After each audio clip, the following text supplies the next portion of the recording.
कन्या एस्ट्रो के दर्शकों जरा ध्यान से सुनिए।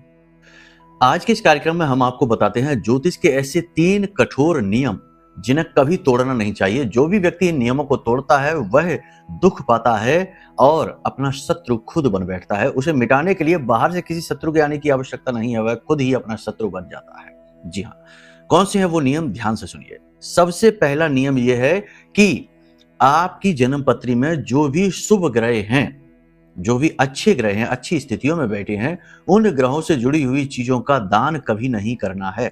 मंदिर में जाकर आप दे सकते हो, लेकिन बाहर दान डोनेशन उन चीजों का नहीं करना है।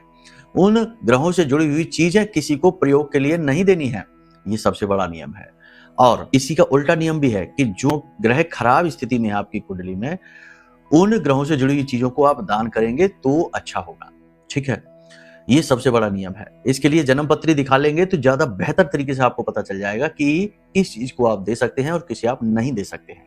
ठीक है, ये गाइडलाइन है। दूसरा ज्योतिष का नियम यह है कि अपनी वाणी को कभी भी असंतुलित मत होने दो।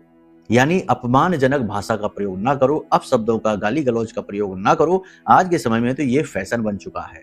इसीलिए देखो कि लोग सब कुछ पाकर भी व्याकुल हैं। लाखों करोड़ों की दौलत होने के बावजूद भी लोग दुखी हैं, परेशान हैं, कुंडलियां लेकर आ रहे हैं कि बताओ क्या है दुख का कारण, परेशानियां हैं। समझ रहे हैं आप? तो अपना बुध खराब मत करो। अगर आपकी वाणी असंतुलित हुई तो आपके कई ग्रह एक बार में ही खराब हो जाते हैं। पहला आपका बुध खराब हुआ, शुक्र खराब हुआ, गुरु खराब हुआ।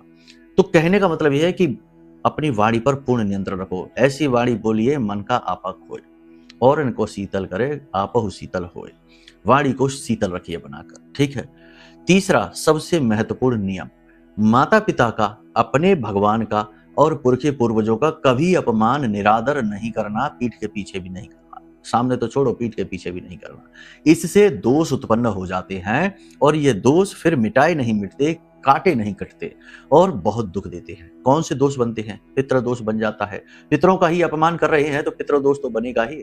याद रखना कि आपके घर के बड़े बुजुर्ग जो इस संसार में है वो आपके जीवित पितृ हैं।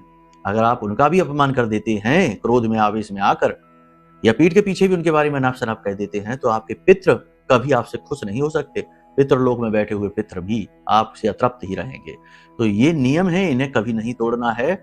अगर आप इन नियमों का पालन करते हैं, मतलब पॉजिटिव तरीके से, तो आप बहुत उन्नति करेंगे। जय माई की।